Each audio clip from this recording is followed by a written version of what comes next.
Olá, meu nome é Bruna Van de Kock e hoje a gente vai conversar um pouco sobre objetos de memória, como transformar esses objetos em documentos, museus comunitários e outras coisas mais. Vamos lá? Vamos recordar um pouquinho? Nas aulas anteriores, nas conversas anteriores, nós vimos vários conceitos: memória, memória individual, memória coletiva, patrimônio material, patrimônio imaterial. Vamos só recordar um pouquinho. Começando por patrimônio. Patrimônio material é tudo aquilo que eu ponho à mão. Prédios, edifícios, igrejas, monumentos, paisagens, como a gente falou da paisagem do Convento da Penha, né, junto com o prédio. E a gente falou do patrimônio imaterial, que é tudo aquilo que eu não ponho à mão, apesar deles gerarem, às vezes, algum produto, como, por exemplo, o ofício das paneleiras de goiabeiras. Mas o que é tombado não é a panela, e sim o fazer da panela, todo o processo. Lembra? Esses dois tipos de patrimônios básicos. A gente tem outros: arqueológicos, arquitetônicos, ferroviários, vários tipos de patrimônios. Mas se a gente compreender esses dois, eu já estou satisfeita. E aí a gente segue. Quando eu falei de memória, eu trouxe dois conceitos principais: a memória individual e a memória coletiva. A memória individual é aquela que eu vivenciei diretamente. Aquela que aconteceu comigo, que eu me lembro em primeira pessoa. A memória coletiva é uma memória que eu dei o exemplo, lembra do show?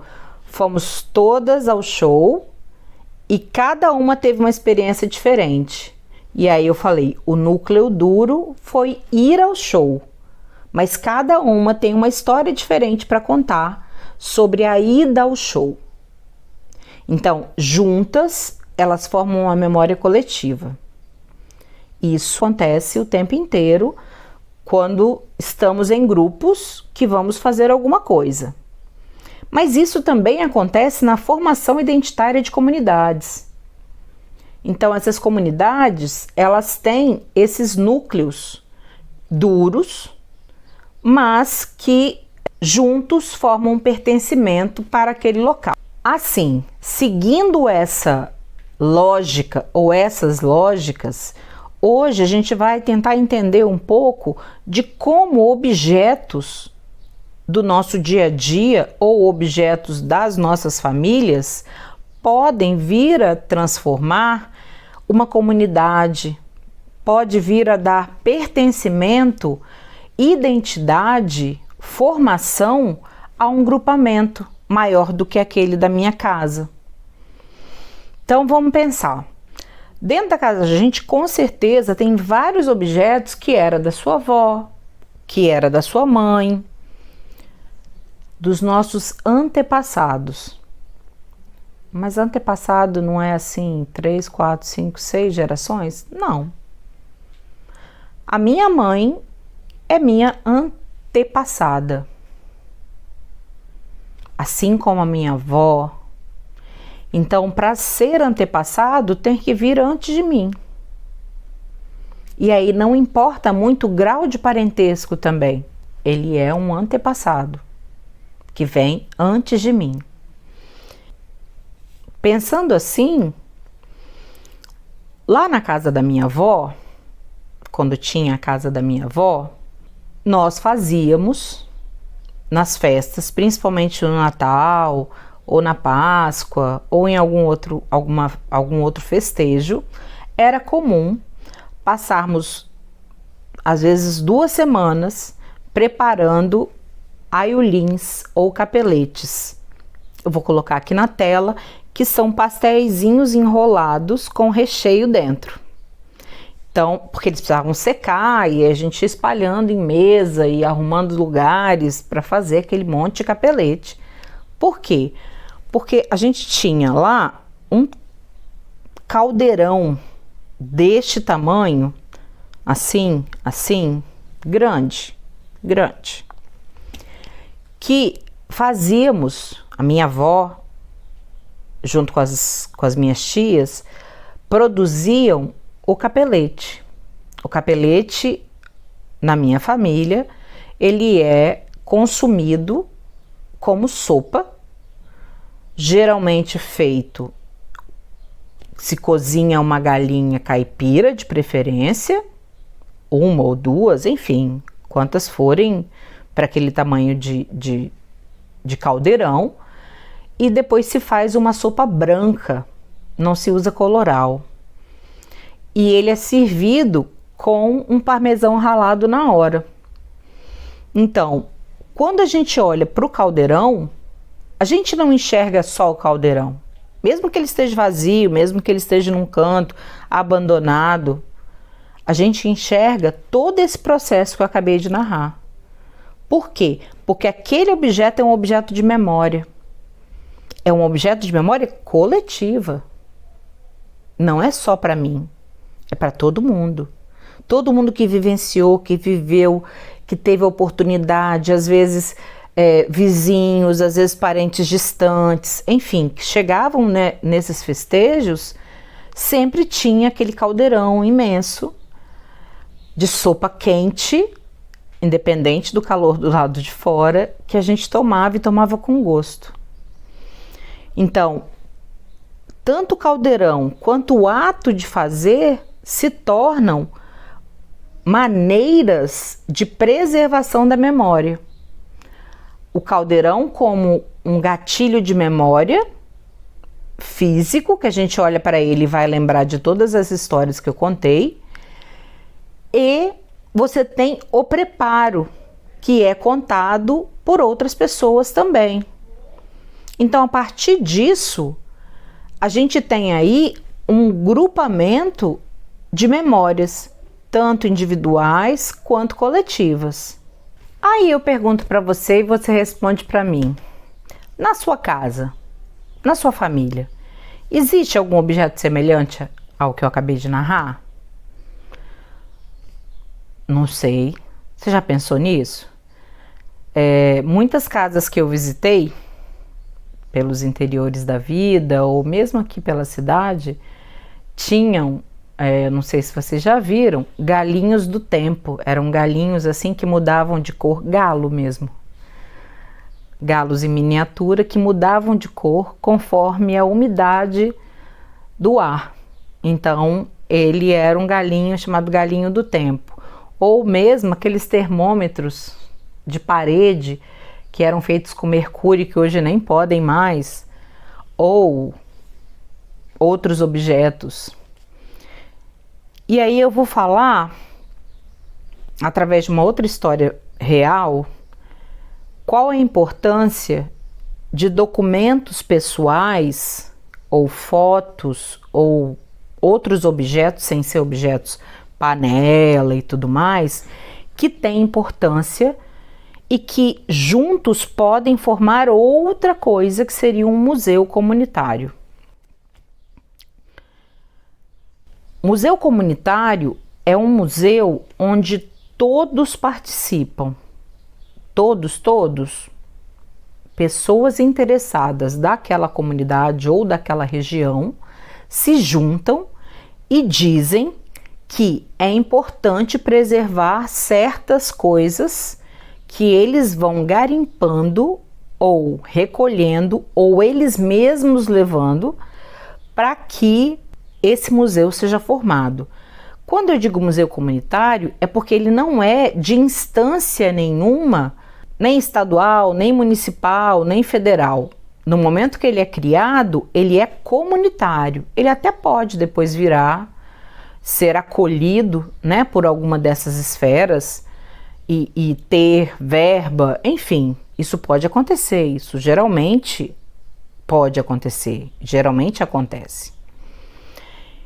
Então, como eu falei da panela lá da minha avó, se hoje eu quisesse pegar essa panela e quisesse doar para um museu comunitário, o museu comunitário que eu conheço que faz esse tipo de recebimento é um museu comunitário lá do Araguaia, em Marechal Floriano, que é uma casa, como se fosse uma casa, uma pequena casa de uma família italiana.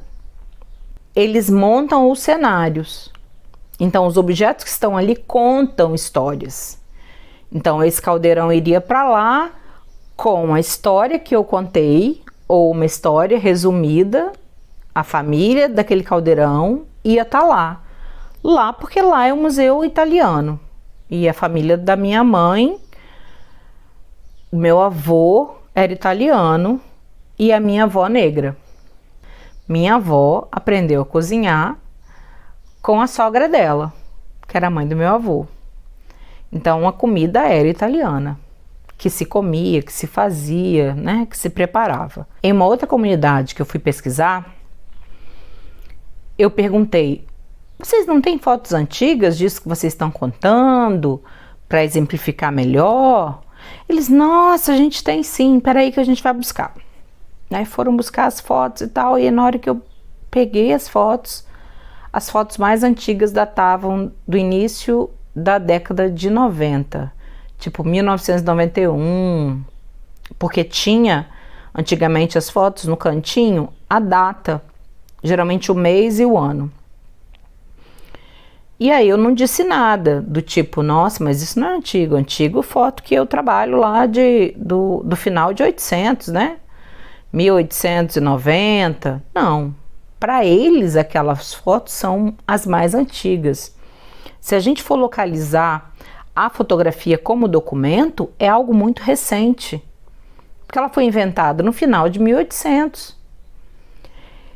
E apenas as famílias com muito dinheiro, famílias abastadas, tinham ou um fotógrafo à disposição ou tinham grana para estar fazendo várias fotos. Então, do período da escravidão, a gente tem várias fotos, eu vou colocar algumas aqui, de famílias que faziam questão de contratar um fotógrafo e fazer várias e várias e várias fotos. A minha mãe conta que aonde eles moravam, lá no interior de Colatina, o retratista, como eles chamavam, passava apenas uma vez ao ano. E ele vinha e tirava uma foto, com todos os filhos juntos, a minha avó e o meu avô.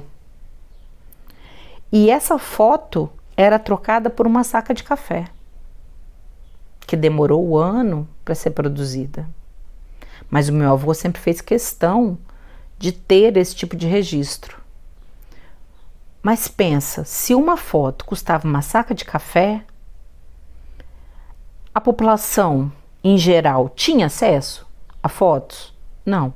A população em geral começa a ter fotos a partir da década de 90, com a popularização da máquina instantânea, da Polaroid, várias tecnologias que começam a possibilitar que essas pessoas, elas por si, sem precisar às vezes de um retratista, tenham fotos de comemorações, de eventos. Pensando nisso, pergunto a vocês: teria alguns objetos ou fotos antigas que contam memórias e contam histórias e têm importância na família de vocês? Ou nas casas de vocês? Ou nas comunidades a quais vocês pertencem? Dá uma olhada, depois me conta.